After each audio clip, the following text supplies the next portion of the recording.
तर नमस्कार मित्रांनो, स्वागत आहे तुमचं सगळ्यांचं आपल्या एका नवीन ब्लॉगमध्ये। आज दिवसभर मी काय काम करतो आणि जीसीबीवर कसं कसं काम असते ते तुम्हाला सगळं दाखवतो। आता सध्या आंघोळ केली, टकाटक तयार झालो। जास्त थंडी आहे म्हणून जॅकेट बी सोबत आहे। आणि हे बा काली रिअलमीचे हेडफोन आणले होते गणा दुकानून, पण विषय असा झाला की हे बरोबर वाजून नाही राहिले, त्याच्याने वापस करावं लागतं आपल्याला। तर गाडी एकदम टकाटक तयार केली, पुसून घिसून। आता गाडी घेऊन आपल्याला जीसीबीवर जायचं आणि वरवटच्या तिकून जायचं आहे जीसीबीवर। म्हणजे कमी जास्त एक काल मी ट्रिप सेट केली होती 30, जाणं 15 किलोमीटर, येणं 15 किलोमीटर, 30 किलोमीटर। तर असं काहीतरी आपलं काम असते। आणि आपली गाडी जर सोबत नेली तर जीसीबी मालक पेट्रोल बी देतात, नाही मग त्याची गाडी असली गाडी पेट्रोल तेच असते, काही विषय नसतं तसा। तर गाडी पुसली, आता निघतो आणि तुम्हाला दाखवतो आज दिवसभरात काय काय काम असते आणि कसं काम असते जीसीबीवर सगळं।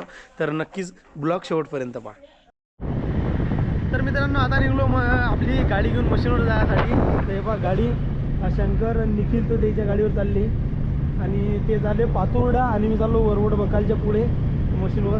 तर आता सध्या 5 ते 10 मिनिटांमध्ये संग्रामपूर मग वरवड। तर चला डायरेक्ट पोहोचतो मशीनवर, दाखवतो तुम्हाला मशीन। तर मित्रांनो, आता जीसीबी जवळ पोहोचलो, गाडी तिकडे पार्किंग लावून टाकली आणि ही जीसीबी आपल्याला घेऊन जाणार आता कामावर पाईपलाईन खोदायच्या। तर 4-5 दिवस झाले इकडे चालू आता, आणि आज फर्स्ट टाईम ब्लॉग बनवून राहिलो की सगळे दिवसभरात जे काम आहे ते तुम्हाला ब्लॉग थ्रू मी सांगेन की कसं कसं काम असते जीसीबीवर। तर त्याला जीसीबी काढू आता आणि जाऊ। तर मित्रांनो, ज्या ठिकाणी काम आहे त्या ठिकाणी डायरेक्ट मशीन आणली। आता हे बा इकडून असा रस्ता करत आणला होता काल सायंकाळी, तर इकडे बी रस्ता करत जाणं आहे असा, आणि तिकडून पाईपलाईन खदत येणार आहे। रस्ता याच्यासाठी करणं आहे की मशीन बरोबर प्रॉपर उभी राहिली पाहिजे त्यासाठी। आता मग मशीन जर बरोबर उभी राहिली तर घराघर पाईपलाईनचं काम आटपत येते, आणि जर मशीनच जर अशी हालत राहिली तर लवकरात लवकर काम होत नाही, आणि मशीन बरोबर नाही लागली की मग काम बी बरोबर होत नाही त्याच्यानं। असा बरोबर प्लेन जोडलोक मशीन उभी राहील तेवढं करत जावं लागते आपल्याला रस्ता। तर टकाटक झाला आता हे। आता इकडून पुढे थोडंसं काय या पोलच्या थोडं पुढे तिथपर्यंत हे बनवत जाणं आणि तिकडून पाईपलाईन खोदत जाणं। तर मित्रांनो, आता काम करत होतं तर हे दोन आपले बारके फॉलोअर्स मस्त आपल्यासाठी चहा घेऊन आले। तर मित्र हो, चहा तुम्ही बनवला की घरचे बनवला? तुम्ही चहा बनवला आणला माझ्यासाठी? काहून बघ, तुम्हाला असं काय वाटलं की माझ्यासाठी चहा बनवून आणला तुम्ही? वा रे वा। हे बघा मित्रांनो, असं प्रेम भेटते जे की आपल्या फॉलोअर्सचं बारके फॉलोअर्स आहे। नाव काय मित्रा तुझं? यश आणि प्रसाद। बरं। हे पहा असं अडी काम चालू आहे पाईपलाईनचं, आणि हे चहा घेऊन आले। आता अडी काम चालू होतं, आता भूक लागली कमी जास्त। हे पहा आता 1 वाजला, 1:25 झाले। ऑपरेटरला फोन लावला, तिकडे दूर एक मशीन चालू आहे, त्या ऑपरेटरला फोन लावला, म्हणलं या जेवण करायला, अजून जेवण करायला निवड राहिले। जास्त मनावर घेतलं वाटतं त्यानं। सकाळपासून दोन्ही मशीन चालू आहे, एकदम रपाट्यानं काम चालू आहे आज। नाही तर रोज हे म्हणजे साफसूफ करायचं जास्त काम राहते, पण आज खोदकाम आहे। तर घराघर मी इथपर्यंत आणलं, त्यांनी बी खूप दूर म्हणजे माझ्यापेक्षा तर एवढंच केलं असेल, सुमारे दोघांनी बी सेमच काम केलं असेल, पण अजून जेवण करायला येऊन नाही राहिले। तेव्हा त्याला आता पहिले फोन लावू।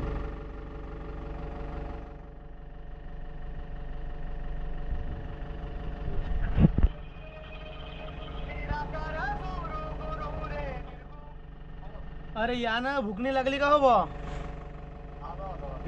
एवढा टाइम चालू आहे अजून तुमची मशीन। मी तो म्हणलं तुमची बंद झाल्यावर मी बंद करतो, पण तुम्ही कायची बंद करता?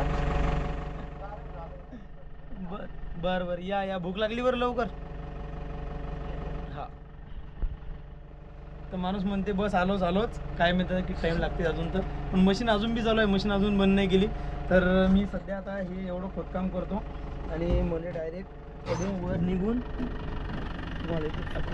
हे बा, मला असं वर निघायचं आहे हा कोपरा, आणि इकडून असं खाली जायचं आहे सरळ, आणि सरळ पाईपलाईन हे करायची, कारण की या काकांनी पाईप टाकेला आहे जो की या नालीतलं पाणी निघायसाठी तो पाईपने फुटला पाहिजे, म्हणून डायरेक्ट हे पाईपलाईन अशी साईडनं दाबून लावली।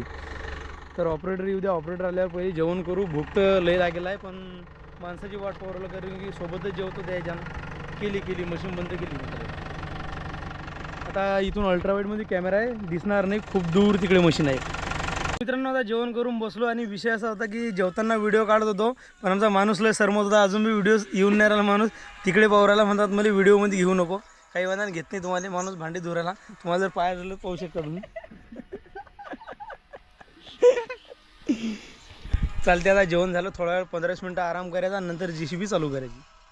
तर मित्रांनो, अडी विषय असा झाला होता की कास्तकार म्हणत आपला पाईप टाकेला आपण, जर की या मोरीचं जर पाणी या पाईपातून निघून इकडल्या साईडनं जाते। म्हणलं काही विषय तुमच्या पाईपाला मी धक्काही लागू देत नाही, इकडून रस्ता बनवला इकून मस्तपैकी अशी नाली डायरेक्ट इकडे सरकवली आणि या साईडनं नाली खोदत येऊ राहिलो.